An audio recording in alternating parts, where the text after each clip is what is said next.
All right, welcome to the Bulls REKAP Podcast. I'm Joe Cowley of the Chicago Sun-Times. We're kind of calling this an emergency podcast, although when you're picking 12, is it really an emergency at this point? This is podcast episode number 25, and let's grab my partner in crime, the crime dog himself. Ryan, what's up, buddy? I don't know, what is this an emergency podcast, or is this just a heartache podcast? What do we call this? This is an emergency laugher. I don't know, man. Like, I was hoping, honestly, I was like, man, just for our sake, get us the fourth pick. But the whole coin flip situation, I'll let you explain that. But for those that were sleeping or so, or watching their kids' sports or doing what probably is more important than what we were doing, the NBA draft lottery was tonight, and just when you don't think the Bulls could figure out ways to just receive gut punches and kidney shots, another one was delivered tonight. So the Bulls were slotted. The highest percentage for them was like 85%. They stayed number 12. They were number 12 because they lost a coin toss a couple weeks ago with Dallas, who finished with the same record as them. They lost the coin toss. And trust me, the Bulls have won a series of coin toss in the past when it's come to this. They didn't win this one. So they go to 12. Dallas goes to 11. Draft lottery comes. First, let's address what happens in Dallas. They go from number 11. That's the one that hits number 1 with a 1.8% chance. The Bulls, 1.7% chance. The Bulls had Bulls were 1.7%. Dallas was 1.8%. Yep. That's what hits number 1. So they get Cooper Flagg, the same team that was chastised and ridiculed for giving up on Luka Doncic and making that trade, thinking that the future was now. And then obviously Kyrie gets hurt. AD goes through some injuries. They fall out of playoff possibility. This is the reward. But that's not the whole story. My complaint all year, after I had no problem with them playing pedal down until February trade deadline. I knew they weren't bad enough to be in that bottom 3 and get the 14% chance with Charlotte, Utah, Washington. They just weren't. But the territory they were in was that 6 to 8, San Antonio, Philadelphia, teams that had some injuries but also shut some guys down. So in February, obviously the Wemby injury is a freak thing with the blood cloth, and you hope he recovers. Embiid, probably could have played. They did an MRI on the knee. I think if they were in playoff contention, he may have gutted it through. But they decided to shut him down, shut Maxey down. McCain, the rookie, obviously he got injured with the ACL. But anyway, what happens? San Antonio finishes number 2, Dylan Harper territory. And Philadelphia finishes number 3, probably Ace Bailey. Maybe it's Trey from Texas. Maybe it's VJ Edgecombe, who I really like. But they have the choices. But probably, when you look at their roster, Ace Bailey. So the Bulls, obviously, there's the gut punch with the coin toss. They don't get number 1. But what they could have gotten, if they just said after they traded Zach, and it wasn't even shutting guys down. It's just simply letting Billy know, hey, fourth quarter games, we don't need everybody out there. We want Modest out there. If Modest is going to win us games and it's going to be on his shoulders, we'll take that. We'll take that development. But that's kind of who we want out there. We don't need Josh Giddey throwing half-court shots in against the Lakers and all that stuff. But whatever. I'm a dummy. I don't understand the history of the league and how to build dynasties because it's opposite of what the Bulls are doing, but I'm stupid. And so here we are now at number 12, and the area they could have been in, they got 2 and 3. Can't make it up. Can't make it up. This Andy man's got it dead on, man. They've been living in purgatory. They're the longest living organization in purgatory of all time. And here's the thing, too, and we've talked about this. The plan, say that the plan is, okay, we're going 1 through 10. We're building depth. Okay, it's completely flawed, but let's pretend it's not. Let's all go to unicorn land and pretend it's not. It's a great plan, AK. Stellar. So many teams are doing that right now. Well, then you're flipping it and saying, okay, and we're also changing our shot profile. Love that. Shooting more threes. No argument there. They needed to do that. But we're also playing with high pace. Okay, now I'm watching these playoffs. The threes are still going up. The high pace, I mean, obviously the Pacers are still running and trying to run you out of the gym, but they're also hitting a lot of threes at a high rate. Yeah, but look at these scores. Yeah. This is like the 90s, man. I love it, by the way. 80s and 90s basketball. And it's been great. And the ratings have been through the roof. I mean, you got 92-87 last night. You have 102-97. You go back a week or 91-90. I mean, 103-89 even. Like, you got multiple games here of both teams struggling to score 90, and that's fantastic. And physical games. The Bulls are not physical. No. Teams executing, if they're executing baskets, it's coming in the half court set. The Bulls aren't very good at that. So they're not only are they not understanding how to build this team from a roster standpoint and adding talent, but the philosophy of what they're going to do. And the problem is it might win them 40, 42 games next year, maybe. Best case scenario, 40, 42 games. Okay. Well, what is that? Where are you going? And guess what? Everybody's getting extensions next year, too. Just telling you. I'm just putting that out there now. There'll be secret extensions handed out to everybody if they haven't been already. I'm just telling you that's coming. Well, you've been dead on. You've been dead on about all this stuff. I mean, look at Kyle here. Kyle fell for the bait. Fooled again. Can't believe I fell for it. Dallas wins with 1.8. Absolutely ridiculous. If it wasn't for bad luck, Chicago would have no luck. And I like Eli's comment here. I'm now not watching this team next year. Instead of cord cutting, he's bull cutting. I like that. I'll believe it when I see it. When I look around the stands and I see that those stands are empty. It's not even just the stands. When you look and you see the suites are empty. Hang on. Let me ask you a question about that, because I know you've said this, but do you honestly believe, like, let's say game 20, you start looking around going, this looks different. It feels different. You get to the halfway mark, all-star break. Legit, you're getting 10, 12,000. Do you really think it matters? No, because I don't think they'll ever dip to that number. But say they do. But let's play the hypothetical game. Yeah, okay. But say they do. You remember, everyone thinks that the last year of the Gar-Pax thing, we were seeing, I mean, tickets were sold, but we were seeing people not even using those tickets. And we were seeing empty suites. But the bottom line was, if John wouldn't have gone to ownership and said, I've had enough, he still might be there. I mean, this was his call. People forget that. They think, oh, the Gar-Pax thing and their little bulletin board, fire Gar-Pax, had some kind of – that did nothing. Jerry Reinsdorf thumbs his nose and his middle finger at that kind of reaction. Media reaction and fan reaction means nothing to Jerry Reinsdorf. Trust me. Look at the other team. It happened all last year. It didn't matter. I mean, the basketball – I don't know. I honestly, I don't know if I'm buying this today. I actually don't think the basketball gods shit on the Bulls today. I think the basketball gods told you who they are. I really believe that. Like, this is not that's a good point. The fact that we're sitting like we're putting it in, like, here's Big Earn, all because of the prayer circle. The fact that we're even talking prayer circles and hope, the hope and faith argument, Joe, Chicago sports, we just sell that hope to fans, and the fans just sit here. You know, we got Ben Johnson now. We're winning a Super Bowl, right? Like, that's all we've had to buy. Hope and faith. And I think more and more, my analogy of the United Center becoming Wrigley Field winter is becoming reality. It's becoming very touristy.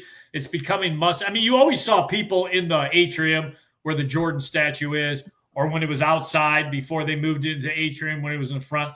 Any time of the year you went there were people, especially during the day, if we had to go to morning shoot-arounds, people all around taking pictures of that statue. I mean, that thing is it's a must-see tourist spot, and I'm starting to believe the United Center basically is Wrigley Field winter. You know, people are there just for the event and not for the blood, sweat, and tears it takes to build this thing into a championship and build a dynasty. I just don't think people in this city care that much, or the people that attend those games care that much. Adrian nailed it then. To your point, the Bulls have had the biggest decline in viewership, and that's a lot because of CHSN not being available. How do you tackle reducing high attendance when the day-to-day attendance of the UC seems corporate? I mean, that corporate / touristy, they go hand in hand. When you're there because it's a post-work meeting, you can have a couple of pops, go sit in the FanDuel area and watch some other games, and then you're bailing in the third or fourth quarter. You're checking boxes for the Bulls. Yeah, and you know, I don't know if I saw the vision that if today's lottery broke the way it broke, but the front office had a different vision, then I could just say it was just a bad day for this front office. My lead of my story, which is posted on the Sun-Times, is Arturas Karnisovas deserved what he got today. This is exactly what he deserves. And I don't think it has – you have to know as an executive when to dip your toe into tanking and understanding the magnitude of a draft lottery class and when not to. Last year, I would have said no. Try and win as many games as you can, because that, to me, that draft lottery was no different from number 1 pick to number 15 pick. And it played out that way. Modest, there were some projections early on that he was going number 1. He fell to number 11, and he was a top 5 rookie, if you ask me. I think the guys that were all on the rookie team deserved it, but Modest is right there, especially the way he finished the second half.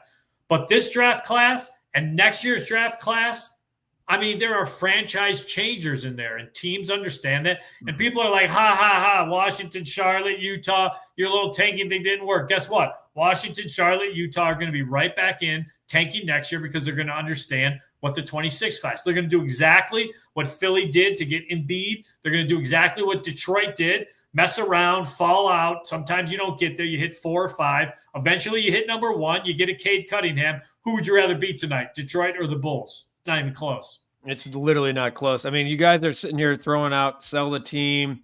They should sell both. They're not. I mean, no. They're especially pushing. not the Bulls. They're not. Yeah, when you own the United Center, right? And the cash cow. And we've talked about what the Celtics sold for $6 billion. If the Celtics are $6 billion, the Bulls are at least $5.5 billion right now. Oh, at the minimum. I mean, Young says the Bulls should trade the pick for someone like Garland from the Cavs. Are the Cavs doing that? I don't. Yeah, it's funny. You hear these. The Bulls should go after Giannis. I mean, this is all Twitter fodder. Yeah. Not that Houston or Oklahoma City can't put together way better packages for Giannis and keep Milwaukee very competitive in the meanwhile. But yeah, they're going to go ahead and take Vooch, Kobe, and a future draft pick, and then maybe Javon Carter's to make the money work. Come on, get out of here. Giannis is not coming to the Bulls. There's no help. There's no lifesaver. It is what it is. And Giannis at this point, if he's leaving Milwaukee, he wants to do it for one reason. He's 30 years old. There's a lot to offer there, but he's going to win a championship. That's it. I like Kurt. Kurt's already moving on with why is Jerry oblivious to what's going on and why he doesn't care. And he follows it up with, when do the Cubs get a closer since talking to Bulls and they have no plan? I love Kurt's just he's he's just taking the first down marker and moving it. I have no problem with that. Is Eli right in your mind? The worst GM in the history of Chicago? Not the GM even. He's like the GM. I will say this. Executive GM, it's all the same thing. Yeah, it is. Because he basically is a dictator. Yeah. I am shocked with how quickly he has fallen out of favor in a matter of 2 or 3 years by not only his press conferences. And look, his press conferences, he's not good at the communication game. So I give him the benefit of the doubt. Some guys just aren't good communicators. Sorry, but that's part of the job when you're getting an interview, that you have to be good at communicating. But let's just push that aside. He's not great at communicating his point. But from what I'm hearing now league-wide, when you talk to other executives and you talk to other coaches and people in other organizations, he's difficult to work with. He's difficult you talk to some agents. He's difficult to get answers from. His idea of this secrecy and this cone of silence that he wants to exist in and live in, it's weird. I mean, sometimes you got to put stuff out there and be more transparent. I love the fact, and not only because I covered him and like him and talked to him and consider him a good guy, Mike Dunleavy, I was so happy he got the GM job at Golden State. But it's funny, we were back early. We were on that West Coast trip earlier, way before they acquired Jimmy Butler and stuff like that. And Dunn was they were hurting. He was really trying to keep this thing afloat. And he grabbed a couple of us beat writers, and he's just like, shooting ideas around, just like, well, what do you guys think in this and this? And we brought up Jimmy, and we're talking about Jimmy because Jimmy was a rumor at Golden State. And Dunn just kind of gets it. I mean, he just kind of talks it through and listens to. Arturas gives you nothing like that. He'll ask you, what do you think? But he doesn't care. How about a GM that's thinking collaboratively? We're like, hey, you guys have been around. Like, let's just talk big picture here. What are you thinking? Like, how about the idea of even floating an idea out there like that, where like, hey, I'll be the sponge. I'll give you 5 minutes. Go.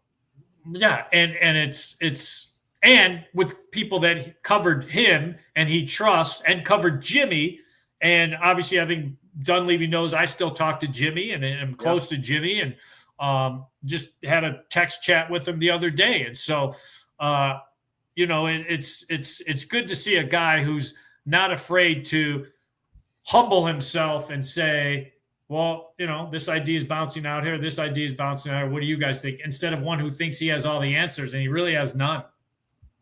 T says, guys, give me something good to look forward to. And I'm going to follow that up with Kyle and Joe. You probably have a group here. We were talking off the air before we came on about, like, what does 12 even look like? And Kyle's asking who the best option is. Obviously, the pre-draft camps and everything. You're right. I'm guessing European options are going to be something we discuss, but everyone wants good news, but I don't know. Tonight's just not a good news kind of night. The news, guys, was 82 games of seeing that the Bulls didn't care about what everyone else saw right in front of them, which was, hey, we're going to move pieces to get closer to getting as much balls in the air as we could. And they didn't do it. They didn't have as many balls in the hopper, and they lost the coin. And we talked about it all year. We talked about it all season that this day was coming. So you want me to go through a little mock draft that I already posted? Let's do it. All right, let's do that. Number one, I've never heard of it. I'm so happy for the Mavericks. I know someone in their public relations department who used to work for the Bulls, Kristen. She's great. And I just know that PR staff has gone through hell. What a reward. And now, by the way, did you see LeBron James's tweet? Yeah. The laughing emojis, like 100. The laughing emoji, like, yeah. So obviously Cooper Flag goes to Dallas. Great fit, instant impact. Can't wait to see what he becomes. Obviously they're not going to have Kyrie till maybe late next year, if that. And we'll see where he is. But just so many young pieces and just a perfect fit. And that'd be great. San Antonio, number 2, Dylan Harper. Wemby gets another. Now he can play kind of off guard. So with Castle and obviously, what they added with the Sacramento trade. So great place for him to land. They can kind of bring him along slowly, having great tutelage with Fox. That's going to be good. Philadelphia is going to be interesting. On paper, everyone's going to say Ace Bailey. VJ Edgecombe and Trey Johnson are both getting tons of buzz. Is VJ Edgecombe a redundant player with Maxey? I don't think so. I think Edgecombe does not have the outside shooting, is more explosive, and could be a defensive dog for them. Could be a two-way player. Trey Johnson might be the best shooter in the top 5. But let's just play it safe and go Ace Bailey, 6'10", unbelievable athlete, needs to work on a lot of stuff. He's more raw than the other two, but unbelievable athlete, which means Charlotte, everyone's laughing at Charlotte. Okay, if Charlotte ends up with VJ Edgecombe, I'm fine with that, especially if they keep LaMelo Ball, and LaMelo's got a guy, a running mate that can run the floor and actually give them some defense, which they need. Utah, again, people are ripping on Utah. You didn't get Cooper Flag. Okay, they take Trey Johnson. They add another key piece, not a difference maker, but a key piece, and then they go for it in 26. Washington, Con Knipple, they added some athletes. Now they add some outside shooting. And don't think that he's just a shooter. I've talked to some people, and they're like, this dude is an athlete, and this dude will play defense. So I think he's a great fit there. New Orleans, they obviously need guard help. Jeremiah Fears from Oklahoma, I think, is a solid fit there. Brooklyn, a guy I love. The way Malouche finished with Duke and the raw, everyone knows the size 7'2" and the wingspan and the rim protection he gives, which would be a perfect fit for the Bulls. But there's some untapped And it's not just the rim running. There's some untapped offense it's raw. It's going to need a lot of work. Number 9, another guy I would have loved to see in a Bulls uniform, Derek Queen from Maryland. Yeah. Big shot guy, kind of, and a unique kind of, he's probably a 5/4 in a positionless front court for the Bulls anyway. But good fit because he passes. He's kind of got a high IQ. I feel like he was one of those guys that like jumped 4 or 5 slots because of, Big Ten, and certainly the moment in the NCAA. I just feel like, boom, he became nationally known in the NCAA tournament. If you didn't already know him, he's a great player. Right. And that's what happens. It's like, and then what's going to happen too, and I'm sorry I interrupted your mock draft. No. Go ahead. What's going to happen is the pre-draft camp's going to happen, and some kind of under-the-radar guy at 13, like that's hanging out around 11 or 11 to 14, is just going to screw the Bulls too. And they're just sitting in the middle. I'm venting the same frustration. That's a great point, because they're sitting in that little area of 11 to 14 where you could hit on a guy, but you could also miss on a guy. And what's the chance that they miss? Now, look, Modest was really good, but to me, there's a drop off after 10. Did you watch a lot of Illinois basketball? I watched. I know who you're going here for. I know where you're going. I know where you're, I did, and I think it's a sexy name rather than a sexy pick. You know what I mean? Okay. Because we're local. Well, and here's why I like him going to Houston. Fred VanVleet's there. Reed Shepherd's still there. To me, Reed Shepherd is great. They couldn't even find playing time for him. But I think they're going to move some pieces. So this is a kid who can go there, and he's not going to be forced into it. He can learn. But yes, I get your point. There's some people that really overrate him because he's an Illinois kid, but whatever. Right? Portland, number 11. Asa Newell, Georgia. Real raw, but his defense is nice. So Portland, again, they're in that 11 to 14 where you don't know what you're going to get, which brings us to the Bulls. As of right now, I got them going. Colin Murray-Boyles, South Carolina. My write-up for him was obviously a Malusia or Queen would be the best fit, but Murray-Boyles is the best defensive forward in the class, high effort in everything he does. In other words, he's the anti-Patrick Williams.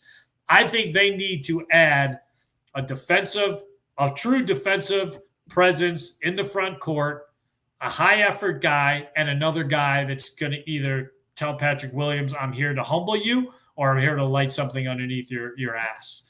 And so I think drafting that position, because Modest is locked into that front court. Drafting another front court guy, he's kind of a tweener with the size, but the effort, the high effort, his ability to go after rebounds, offensive and defensive rebounds, maybe Patrick could learn something from. I don't know if you are equipped to answer this question, but I'm going to throw it at you anyway. If you had to give me an NBA comp for Murray-Boyles, maybe an comp, because he's young, right? He's enticing. There's no, he intrigues me. I'm not going to lie to you, but when you come to the Bulls, I lose my intrigue factor kind of quickly. But again, this is back to Billy. At least I feel good about the leadership there. So. You're talking about like the anti-Patrick Williams. Do you have a comp? Could you come up with one on the spot? I'm going to say, I'm trying to think of a high effort guy that actually the offense isn't that bad. Trying to think of a guy he reminds me of recently, because I don't love doing comparisons. I know. Like Jimmy feels like when Jimmy was taking 30, he felt like scoring high effort, just kind of earned his own. But I hate that's unfair to Jimmy. It's unfair. It's also unfair. It's unfair to the player too. It's unfair to Murray-Boyles. Let me think. Let me keep thinking about it and get back to you. I mean, he has more. He's bigger and he has more offensive skill than a Josh Hart, but he's kind of relentless like that. Kyle likes your pick, by the way. He's a fan. He watched a lot of them. He likes your mock draft pick. Okay, well there we go. 13, Atlanta. Again, I think they got to go guard and say, are we ready to move on from this Trae Young era? And that's why I got Michigan State, Richardson. I think he could probably play either guard spot while they're deciding Trae Young's future. But I think Atlanta's kind of Trae Young'd out. And then 14, again, this because we're in this area, French kid, Noah Eskengu, can play along Wemby. Again, elite finisher, solid rim protector, really raw, needs a lot of work. But, I mean, Wemby would have a French guy with him on that roster, and God knows San Antonio likes their Euros. So that was the quick mock draft I look threw at together. the preparation this guy puts in, folks. Come on. All kind of He has a mock ready to go. So, obviously the combine will shed some light on some of these guys. I think 1 and 2 are locks. They aren't going to change. Number 3 is where it's going to get interesting. It only get interesting, though, for a couple of picks. I mean, yeah. And the other intrigue is, does Houston say we're not picking? This is someone else's pick because we're packaging something bigger and going for Giannis. I mean, the way they flamed out, to me, that's the logical spot and perfect coach for Giannis. I mean, a guy who believes in toughness and believes in defense. I mean, look, it was this was just a rough one. It just really was, but comically rough. I mean, it's one of those things where you're like, it's rough, but this is what you kind of deserved. Like you were so ready for the worst case scenario is Bulls stay at 12, lose the coin flip. That team goes with the almost exact same percentage, wins it all. And you have other examples of the tank in season, which the Bulls could have adopted when they traded Zach. They could have adopted Zach. They could. That's where I think they lost 5 or 6 straight in that little area in that midst. And I thought, here we go. And it's fine. They wanted to develop the young guys. I had no problem. 15-5 though, Joe. Make the shirt 15-5. 15-5. And I've said it. I said it at least 3 times on this podcast. March basketball is the worst time to evaluate your team because teams have really chosen a path at that point. And the really good teams or the teams that are tight are going for positioning. Herb Jones, that's actually not an awful comp. Our fans, they know basketball. The people who are here. And I said the bad teams are really just going to be just kind of tanking and just really pulling the leash on this thing. The good teams, the really good teams, if they know their positioning or trying to maneuver the position, they may sit guys against you because there's a tougher team in their division or in their conference the next night. I mean, they may play that game. So March basketball / early April basketball, the worst time to evaluate your team. And sure enough, Arturas 15-5 beating his chest in that exit press conference. And then Miami went and just did a number on him in that play-in. So here we are, my guy. Look at John. John still he's just all optimism, man. Happy to be here, but I'm more excited for Michael on NBC anyway. Wait, you know what? By the way, do you think he's actually gonna? It's not gonna be like a Barkley where he's offering strong opinions because he hasn't done that. So Cap and I have a bet. I have a bet here. Because I want to know what the price tag is for MJ to be a contributor. I don't know what that. It said he's going to be. He'll certainly be on the first. The introductory game, I guarantee. And he'll probably be on big games throughout the year, maybe a bigger stance in the playoffs. But that's not a cheap ask. He told me he would do it for $5 million a year. I told him he's out of his damn mind. It's way more. It's got to be more than $5 million. So I might be shooting for the stars here. I said he's getting more annually than Brady is. I think so. Brady's getting 37.5. You think NBC went $40 million? NBC paid $76 billion for those rights. If you're going to come out, to put Michael on there, and let's call it a 1-year deal with Michael. 1 year, you just kind of throw it all out there, and we got Michael. Is that worth $40 million to you? Can we side bet if Ahmad Rashad's going to make an appearance? Oh, because Michael's there. This week on Inside Stuff. Yeah. Oh, yeah. They got to bring Inside Stuff back too. Oh, that was a great show. Great show. I mean, I love this too. Like we're getting ready to wrap things up here, but you guys are John with MJ in his 60s, got 0 shits to give. That's not true, my man. The money he's raking in every single day from Jordan Brand is insanity. It's ridiculous. I like this one because I was fully ready for all the Pope references when the Bulls won the lottery or finished in the top 4. So now we have another prayer request going into Pope Leo that maybe AK will AK won't. No. We got the lottery was rigged. I love when you're not part of the rig, you just scream rig. Because the NBA really wants a big powerhouse in San Antonio because it's just a mecca. It's just a huge market. San Antonio, Dallas. They want their yeah. They want everything in Texas. All Texas. Nothing's bigger than Texas. Because everyone loves flying down to Dallas. It's so fun. Such a quick trip. So. Oh man. All right. So we're gonna do this again Wednesday. Yeah, we're gonna bring it back. But we knew we were talking last week about, are we doing live on the draft lottery? Well, hell yeah, because there was that. There'd be even Joe. You know what? This morning, I honestly, I'm gonna be honest. I woke up and I said, I have a feeling that these bastards are gonna hit number one, and our tourist is just gonna go, F you. I was right. And as the day went on, as the day went on, I was like, I have a feeling something crazy is going to happen, and it might involve the Bulls. And I don't usually get nervous for draft lotteries, but I was nervous, but not for the reasons you think. I was nervous because an AK could be beating his chest and going, I know this, I know what I'm doing. And here, as soon as I saw Bulls at 12, I just went, ha!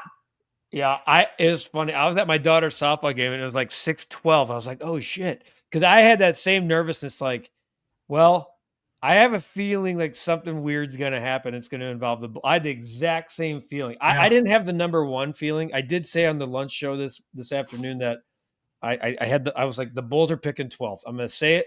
I'm putting the ether. I'm not going to do that. Yeah, they're going to top. No.